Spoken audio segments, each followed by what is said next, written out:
મિત્રો, પૂજા વિદ્યાલય ધોરણ 11 અને 12માં અંગ્રેજી વિષયમાં ઓનલાઈન ટીચિંગ પ્રોગ્રામ અંતર્ગત આપનું સ્વાગત છે. આજે આપણે ધોરણ 11 અને 12 સાયન્સ અને કોમર્સ બંનેમાં ફ્રેમિંગ ધ ક્વેશ્ચનના ભાગ નંબર 3નો અભ્યાસ કરીશું. આગળ આપણે ભાગ 1 અને 2માં WH ક્વેશ્ચન 1 થી 15નો અભ્યાસ કર્યો અને તેની વાક્યરચના પણ સમજવા માટે આપણે પ્રયત્ન કર્યો. તો મિત્રો, આજે આપણે એમાં થોડા આગળ વધીએ છીએ કે ફ્રેમિંગ ધ ક્વેશ્ચનમાં અપવાદવાળા વાક્યો અને થોડા બીજા વાક્યો અથવા પ્રેપોઝિશનવાળા વાક્યો કઈ રીતે બને છે તેના વિશે આપણે આજે શીખવાના છીએ. મિત્રો, આગળ મેં તમને આ પ્રકારના એક્ઝામ્પલ શીખવાડ્યા તમને આગળ. ત્યાર પછી WH ક્વેશ્ચન એક આ ટેબલ મેં તમને શીખવાડ્યું હતું આગળ પહેલાં, અને એ ટેબલમાં મેં ટોટલ તમને 15 જેટલા WH ક્વેશ્ચન શીખવાડ્યા હતા. ત્યાર પછી મેં તમને એક સ્ટ્રક્ચર એટલે કે વાક્યરચના શીખવાડી હતી, અને વાક્યરચનામાં વિધાન વાક્ય અને પ્રશ્ન વાક્ય કઈ રીતે બને છે એ પણ શીખવાડ્યું. પ્રશ્ન વાક્ય વાક્યરચનામાં ત્રણ પ્રકારની યાદ રાખવાની મેં તમને કીધું કે WH શબ્દવાળા સાદા, હુવાળું પ્રશ્નાર્થ, which, whose, how many, how much સાથે નાઉન આવે એવા પ્રકારની વાક્યોની વાક્યરચના મેં તમને શીખવાડી હતી. આજે આપણે થોડાક વધુ ડીપમાં અભ્યાસ કરીએ છીએ. આપેલ વિશેષ બાબતોનું અવશ્ય ધ્યાન રાખો. હવે કઈ બાબતોનું આપણે વિશેષ ધ્યાન પ્રશ્નાર્થ વાક્ય બનાવતી વખતે અથવા સિલેક્ટ કરતી વખતે રાખવાનું છે એનો આજે આપણે અભ્યાસ કરીશું અને થોડા બીજા એક્ઝામ્પલ પણ જોઈશું. મિત્રો, આપેલ વિધાન વાક્ય જે કાળમાં હોય તે કાળમાં જ પ્રશ્નાર્થ વાક્ય બનાવો. ખ્યાલ આવી ગયો? એ મેં તમને આગળ ચર્ચા કરી. પ્રશ્નાર્થ વાક્ય બનાવવા માટે તમારે સબ્જેક્ટ, ઓક્ઝિલરી વર્બ એટલે હેલ્પિંગ વર્બ, મેઇન વર્બમાં જરૂરી ફેરફાર કરવાના છે. નીચે લીટી દોરે કેટલાક શબ્દો નીકળી જાય છે અને તે સિવાયના શબ્દોમાં કોઈ ફેરફાર થતો નથી. એ પણ મેં તમને આગળ શીખવાડ્યું. ત્રીજું છે, તમારા પ્રશ્નાર્થ વાક્ય બનાવવા માટે કાળની રચના મુજબ ઓક્ઝિલરી વર્બના રૂપ કર્તાની પહેલાં આવે. એ પણ આપણે વાત થઈ હતી. અને કર્તાની પછી મેઇન વર્બ પણ કાળની રચના મુજબના રૂપ આવે છે. એ આપણે થોડી ચર્ચા મિત્રો તમને થઈ હતી. હવે કેવી રીતે હેલ્પિંગ વર્બ, આ મેઇન વસ્તુ છે. આમાં તમારે ભૂલ થવાની શક્યતા છે, અને માટે મેં તમને અલગ હેલ્પિંગ વર્બ તરીકે કયા શબ્દો, કયા ક્રિયાપદો આવે છે એ મેં તમને શીખવા પ્રયત્ન. જોઈ લો, સાદા કાળમાં એટલે સાદા વર્તમાન કાળમાં હેલ્પિંગ વર્બ ડુ, ડઝ કરતાની પહેલાં, સાદા ભૂતકાળમાં ડીડ, સાદા ભવિષ્યકાળમાં શેલ અને વિલ. ત્યાર પછી model, auxiliary can, could, may, might, આ બધા ઓક્ઝિલરી વર્બ કાળ મુજબ આવે. પછી કરતા, પછી મેઇન વર્બ તરીકે શું આવે? V1 મૂળ રૂપ આવશે. ત્યાર પછી અન્ય શબ્દોને પ્રશ્નાર્થ છે.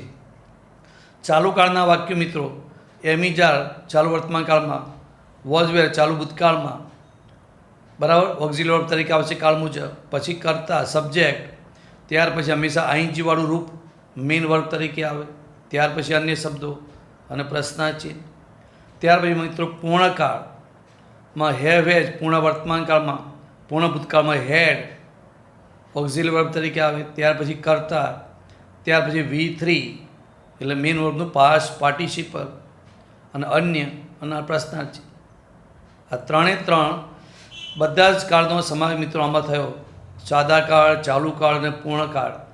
તો આ ઓક્ઝિલરી વર્બ જે છે, સહાયકારક ક્રિયાપદો, હેલ્પિંગ વર્બ છે, એ કર્તાની પહેલાં કયા કાળમાં અને ક્યારે આવે એનો આપણે અભ્યાસ કરીએ. મિત્રો જોઈએ મિત્રો, ત્યારે જો આપેલ વિધાન વાક્યમાં અંડરલાઇન શબ્દની પહેલાં પ્રેપોઝિશન એટલે કે નામયોગી અવયવ જેવા કે for, in, on, with, at, by, from, through, under વગેરે ઘણા છે મિત્રો પ્રેપોઝિશન આપેલ હોય તો પ્રશ્નાર્થ વાક્ય બનાવતા તે પ્રેપોઝિશન WH શબ્દની પહેલાં ફરજિયાત મુકાય છે. યાદ રહ્યું મિત્રો? આપણે 11 અને 12માં આ પ્રકારના પ્રેપોઝિશનલ સેન્ટેન્સ આપેલા હોય તો પ્રેપોઝિશન સાથે જો વાક્ય હોય અને અંડરલાઇનવાળા ભાગની પહેલાં પ્રેપોઝિશન હોય તો પ્રશ્નાર્થ વાક્ય બનાવતી વખતે WS શબ્દની પહેલાં આ પ્રેપોઝિશન મૂકવા ફરજિયાત છે મિત્રો. યાદ રહ્યું? દાગ આપ્યો વિથ આપ્યું છે ની સાથે, બરાબર, તો વિથ હોમ આવે, બરાબર, ફોર વોટ આવે, ફ્રોમ વેર એટલે ક્યાંથી. તો આ પ્રકારના પ્રેપોઝિશન છે એ WS શબ્દની પહેલાં આવશે. In which, through whom, under whose, ખ્યાલ આવે મિત્રો, બાય હોમ. તો આ પ્રકારના પ્રેપોઝિશન એ WS શબ્દની પહેલાં મૂકવાનું. ક્યારે? જો વિધાન વાક્યમાં આપેલ હોય તો જ, બાકી આપણે ઉમેરવાના આવતા નથી. ખ્યાલ આવી ગયો મિત્રો? ત્યાર પછી મિત્રો આપણે પાંચમાની વાત કરીએ. જો વિધાન વાક્યમાં ક્રિયાપદની નીચે, વિધાન વાક્યમાં ક્રિયાપદની નીચે અથવા ક્રિયાપદની સાથે ના શબ્દો નીચે અંડરલાઇન આપેલ હોય તો પ્રશ્ન વાક્યમાં WS શબ્દ તરીકે વોટનો ઉપયોગ કરી કાળ પ્રમાણે ઓક્ઝિલરી વર્બ મૂક્યા બાદ કરતા પછી મેઇન વર્બના બદલે કાળ પ્રમાણે ડુના રૂપો, મેઇન વર્બ પ્રમાણે કાળ પ્રમાણે ડુના રૂપો, જેમ કે સાદા વર્તમાન કાળમાં ડુ, બરાબર, ચાલુ કાળમાં ડુઈંગ અને પૂર્ણ કાળમાં ડન ઉમેરીને જ અન્ય જરૂરી શબ્દો મૂકીને પ્રશ્નાર્થ વાક્ય બનાવો. આગળ મેં તમને જ્યારે વોટ વાળું WS શબ્દ શીખવાડ્યો ત્યારે વોટની અંદર આપણે આ ચર્ચા કરી હતી કે ક્રિયા એટલે કે ક્રિયાપદ નીચે અંડરલાઇન હોય તો એ ક્રિયાપદવાળા શબ્દો ફરીથી પ્રશ્નાર્થ વાક્યમાં મુકાતો નથી. તો એ ક્રિયાપદને બદલે, એ મેઇન વર્બને બદલે ડુના રૂપો આપણે ઉમેરવાના થાય છે. અને ડુના રૂપો મિત્રો કઈ રીતે ઉમેરવાના? તો કાળ પ્રમાણે. સાદા કાળમાં ડુ, બરાબર, ચાલુ કાળમાં ડુઈંગ અને પૂર્ણ કાળમાં ડન. એ મેઇન વર્બનું મેઇન વર્બ, હેલ્પિંગ વર્બ નહીં મિત્રો, મેઇન વર્બની વાત કરું છું. હેલ્પિંગ વર્બ તો આપણે આગળ જોયું એ પ્રમાણે સહાયક ક્રિયા પર do, does, did, shall, will, can, could, may, might, am is, are, have, has તો આવવાનું જ છે. પણ મેઇન વર્બની વાત છે જે કર્તાની પછી પ્રશ્નાર્થ વાક્યમાં આવે છે એ આપેલ મેઇન વર્બના ક્રિયાપદને બદલે આ ડુના રૂપો આપણે મૂકવાના થાય છે. આના એક્ઝામ્પલ આપણે આગળ અભ્યાસ કરીએ છીએ મિત્રો. ડીપમાં હું તમને સમજાવું છું. ઉપરના પ્રેપોઝિશનના એક્ઝામ્પલ અને વોટના ઉદાહરણો આપણે તમને આગળ સમજાવું છું. પણ બાકીના વિશેષ કઈ તકેદારી રાખવી એ પહેલાં એની યાદી જોઈ લઈએ. જો આપેલ વિધાન વાક્યમાં આખા પૂરા વાક્યના નીચે અંડરલાઇન હોય તો જોઈ લો મિત્રો, આ બધા તમારે ખાસ ધ્યાન રાખવાનું છે. આ તમારે 12માં આ રીતના વાક્યો પૂછી શકાય છે કે જો આપેલ વિધાન વાક્યમાં આખા પૂરા વાક્ય નીચે અંડરલાઇન હોય, આપેલ હોય તો પૂરા વાક્યના અર્થ પ્રમાણે અને કાળ પ્રમાણે પ્રશ્નાર્થ વાક્ય બનાવો. ઘણીવાર આખા વાક્ય નીચે અંડરલાઇન છે તો તમે પ્રશ્ન વાક્ય કઈ રીતે બનાવશો? તો મેં તમને કહ્યું તે પ્રમાણે કે પૂરા વાક્યનો અર્થ સમજવાનો અને એનો કાળ સમજવાનો અને ત્યાર પછી તેનું પ્રશ્નાર્થ વાક્ય અલગથી બનતું હોય છે. કયા કયા પ્રશ્નાર્થ વાક્ય બને જોઈ લો મિત્રો. કે વોટ હેપન, આખું વાક્ય જ નવું બને. કારણ કે અંડરલાઇન છે, આખું વાક્ય નીકળી જાય છે. અંડરલાઇન સિવાયના શબ્દો મૂકવાના, પણ અંડરલાઇનવાળું આખું વાક્ય નીકળી જાય તો તમારે એક જ વાક્ય જાતે બનાવવું પડે કે વોટ હેપન, શું બન્યું. વોટ હેડ હેપન, શું બન્યું હતું, પૂર્ણ ભૂતકાળ. વોટ વોઝ ધ રીઝન, કારણ પૂછ્યું આધારિતનું વાક્ય આપણે બનાવવું પડે. રીઝન શબ્દ અંદર આપ્યો ના હોય, આપણે એડ કરવો પડે. વોટ વોઝ ધ કન્ડિશન, શું સ્થિતિ હતી, શું શરત હતી. What was the problem, what was the result, what should we do. આ પ્રકારના વાક્યો વગેરે જેવા વાક્યો કાળ અને અર્થ પ્રમાણે મુકાય છે. ક્યારે આખા વાક્ય નીચે અંડરલાઇન હોય તો આ પ્રકારના વાક્યો વાક્યના અર્થ અને કાળ પ્રમાણે આપણે સિલેક્ટ કરવાના થશે. યાદ રાખજો, આ પ્રકારના વાક્યોની એક્ઝામ્પલમાં હું તમને સમજાવું છું. જોઈ લો મિત્રો, એક્ઝામ્પલ ઉપરના જે વિશેષ, જે એકથી આપણે 6 વિશેષ માહિતી જે શીખ્યા છીએ એ વિશેષ બાબતોના એક્ઝામ્પલ મેં તમને અહીં આપ્યા છે અને સમજવાનો આપણે પ્રયત્ન કર્યો છે. એક્ઝામ્પલ નંબર 1 મિત્રો, he invites his friends on his birthday party. His friends મિત્રો, ક્રિયાપદ પછી કર્મ તરીકે સજીવ નામ છે, બહુવચન નામ છે મિત્રો. ઇન્વાઇટ છે સાદો વર્તમાન કાળ થયો મિત્રો, અને માટે ડઝ નીકળ્યું. હિઝ ફ્રેન્ડ્સ સજીવ કર્મ એટલે હુમથી બનશે, એટલે whom does he invite on his birthday party અને પ્રશ્નાર્થ ચિહ્ન. આ સાદું જ વાક્ય તો મિત્રો આગળ આપણે જોયું તે, પણ ક્રિયાપદની પછી કર્મ તરીકે સજીવ નામ છે માટે હુમથી બન્યું. ક્રિયાપદની એસ કી એસ હોય તો ડઝથી બને છે. કર્તા તરીકે હી, ઇન્વાઇટમાં એસ હતો તો આપણે એસ હંમેશા દૂર થઈ જાય, કારણ કે ડઝ આવે એટલે મૂળ ક્રિયાપદનું રૂપ V1 આવે. આપણે એક્ઝામ્પલમાં આપણે શીખ્યા કે do, does, did, shall, will modal આવે ત્યારે કરતાં પછી V1 આવે, એનું એક્ઝામ્પલ તમને શીખવાડું. Second, Amita worked hard with a view to getting better result. With a view to, ના હેતુથી. મિત્રો આમાં તમને આઈએનજી વાળું ક્રિયાપદ આપે અને વિથ એ વ્યૂ ટુ હેતુ બતાવે છે, અને હેતુ માટે આપણે આગળ જોયું તો WS શબ્દ તરીકે મિત્રો વાય આવે.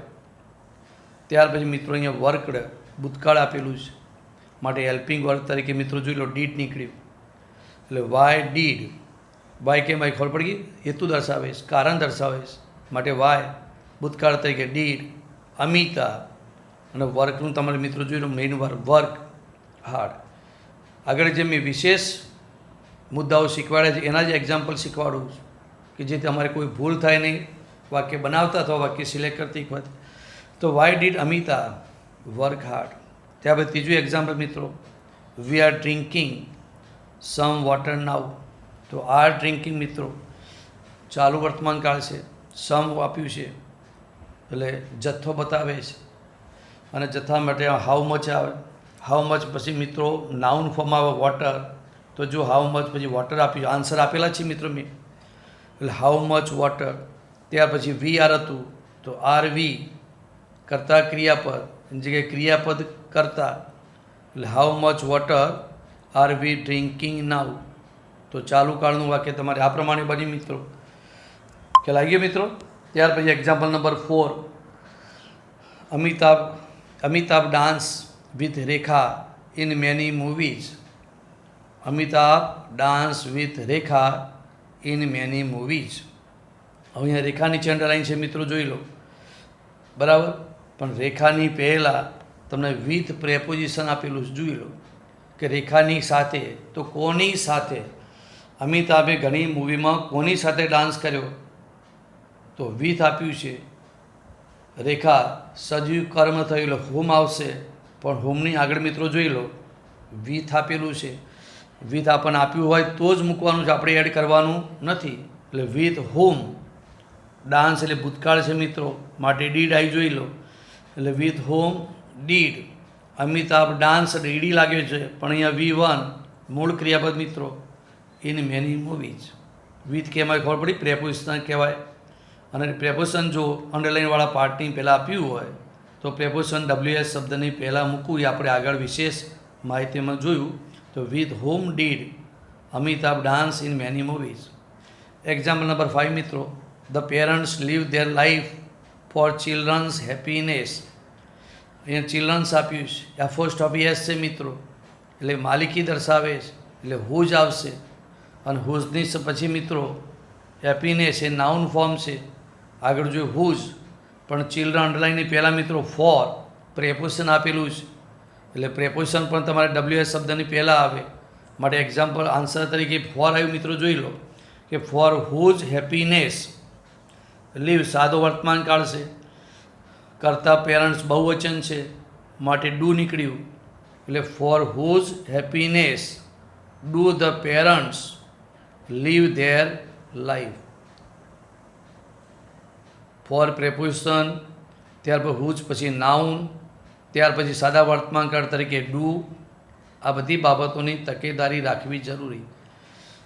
પહેલાં જૂની મેથડમાં મિત્રો વાક્યો બનાવવાનું પૂછાતું, અને હવે તમારે નવી મેથડમાં નવા પરિરૂપ પ્રમાણે તમારે વાક્યોના આન્સર સિલેક્ટ કરવાના છે.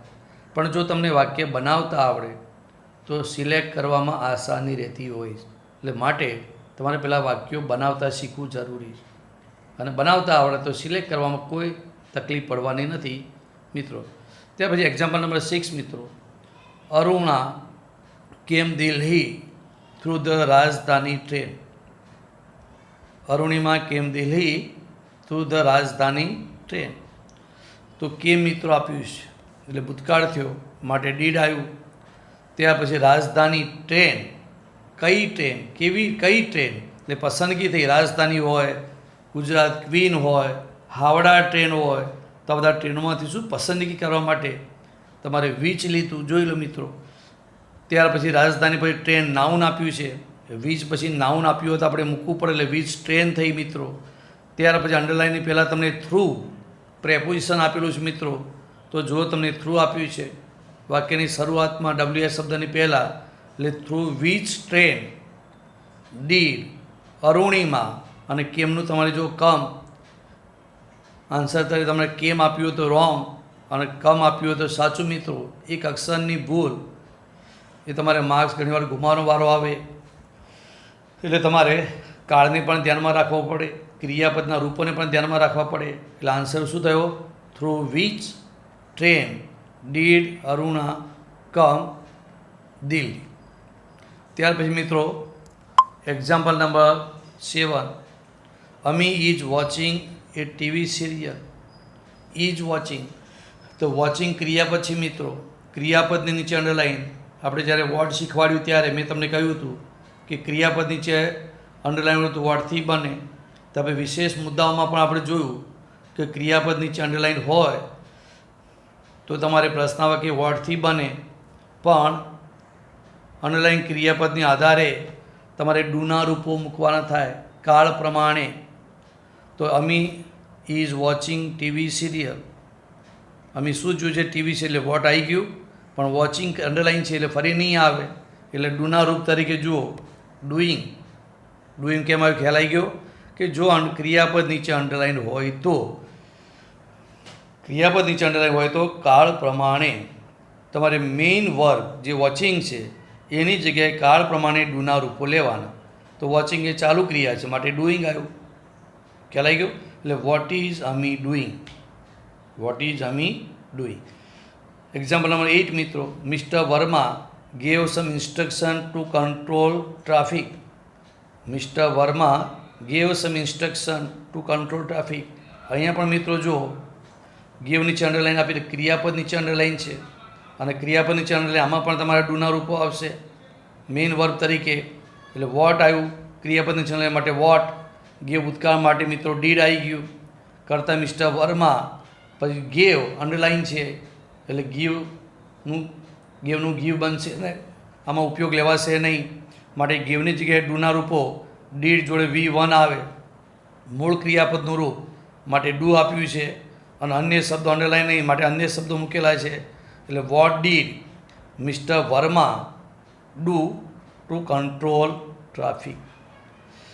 Vote did mister Verma do to control traffic. ખ્યાલ આવી ગયો મિત્રો? ઉપરના 7 અને 8 બંને એક્ઝામ્પલ મેં તમને ક્રિયાપદ નીચે અંડરલાઇન હોય તો કઈ રીતે બને અને કેવી રીતે ડુના રૂપો મુકાય છે એ સમજાવવાનો પ્રયત્ન કર્યો મિત્રો. ત્યાર પછી એક્ઝામ્પલ નંબર 9 મિત્રો, I will translate all the poems into Gujarati for you. અહીંયા પણ મિત્રો જોઈ લો ક્રિયાપદ નીચે અંડરલાઇન છે, will translate all the poems into Gujarati. ખાલી કરતા અને અન્ય શબ્દો સિવાય કશું અંડરલાઇન કશું બાકી નથી અંડરલાઇનમાં, બરાબર. તો અહીંયા ક્રિયાપદ નીચે અંડરલાઇન મિત્રો એટલે તમારે વોટથી બની જોઈ લો. વિલ વર્તમાન કાળ છે એટલે કાળના બદલે વિલ આવ્યું, ત્યાં કરતાથી આઈ, અને ક્રિયાપદ નીચે માટે ડુ. અંડરલાઇન કરેલા શબ્દો બધા દૂર થઈ ગયા, અને અન્ય શબ્દો ફોર યુ. એટલે what will I do for you. કઈ રીતે બન્યું ખ્યાલ આવી ગયો? ક્રિયાપદ નીચે 3 એક્ઝામ્પલ થયા મિત્રો, 7, 8 અને 9. ત્રણે એક્ઝામ્પલ દ્વારા ડુના રૂપો કઈ રીતે આવે છે મેઇન વર્ગની જગ્યાએ એ શીખવા માટે મેં તમને પ્રયત્ન કર્યો છે. આપણે 12મામાં આ પ્રકારના ઘણા વાક્યો પૂછાય છે, યાદ રાખજો. Example 10, some thug try to snatch અરુણિમાઝ golden chain in the train compartment. આખા વાક્ય નીચે અંડરલાઇન છે. જો મિત્રો, ખાલી અન્ય શબ્દોમાં ઇન ધ ટ્રેન કમ્પાર્ટમેન્ટ ખાલી અંડરલાઇનમાં નથી, બાકી કર્તા નીચે અંડરલાઇન, ક્રિયાપદ નીચે અંડરલાઇન, કર્મ નીચે અંડરલાઇન. આ એટલે પૂરું વાક્ય થઈ ગયું. ઇન ધ ટ્રેન કમ્પાર્ટમેન્ટ અન્ય શબ્દો ગણાય મિત્રો. માટે આખું વાક્ય તમારે નવેસરથી બની જોઈ લો કે ટ્રેન કમ્પાર્ટમેન્ટમાં કેટલાક ઠગોએ શું ગોલ્ડન ચેન ઝૂંટવા માટે પ્રયત્ન કર્યો. તો vote happen in the train compartment. તો વોટ હેપન આખું વાક્ય કરતાને આખું વાક્ય આપણે એડ કર્યું છે કે what happen in the train compartment, train કમ્પાર્ટમેન્ટમાં શું બન્યું. આ પ્રકારનું એક આખું નવું વાક્ય આપણે બનાવીને મૂક્યું છે. બરાબર. એટલે ઉપરના વાક્યના અર્થ પ્રમાણે આપણે આ વાક્ય ટ્રાયડ ભૂતકાળ એટલે ભૂતકાળમાં લીધું છે. પૂર્ણકાળ હોય તો પૂર્ણકાળમાં લેવાનું થાય કે સમ ઠગ હેડ ટ્રાયડ આપ્યું હોત તો આપણે વોટ હેડ હેપન થઈ જાત. બરાબર. એટલે આ પ્રમાણે તમારે વાક્ય ઉમેરવાનું થતું હોય છે. બીજું એક્ઝામ્પલ જોઈએ. Though he work sincerely he was never promoted. બે વાક્યો આપે મિત્રો. ધોથી વિરોધાભાસ બતાવે છે. Though he work sincerely he was never promoted. બરાબર. તો આમાં પણ એને બધે સિન્સિયરલી કામ કર્યું છતાં પણ એને પ્રમોશન કદાપી મળ્યું નહીં. તો બીજું વાક્ય પરિણામ બતાવે છે. તો એના નીચે અંડરલાઇન છે, આખા વાક્ય નીચે. તો આખું વાક્ય આપણે એડ કરવું પડશે. તો આખું વાક્ય બનાવી મૂકી મિત્રો. જો what was his problem, what was his problem ધો હી વર્ક સિન્સિયરલી. એટલે આગળનું વાક્ય આપણે પાછળ લઈ ગયા, આગળનું વાક્ય આપણે પાછળ મૂક્યું. ખ્યાલ આવી ગયો મિત્રો. તો આ પ્રકારના વર્ડ સેન્ટેન્સ જો પરીક્ષામાં હોય તો ધોરણ 10 વાક્ય નંબર 10 અને 11માં આપણે આગળ મેં તમને વિશેષ મુદ્દાઓમાં વાત કરી છે કે ઘણીવાર આખા વાક્ય નીચે અંડરલાઇન હોય, કર્તા નીચે, કર્મ નીચે, ક્રિયાપદ નીચે.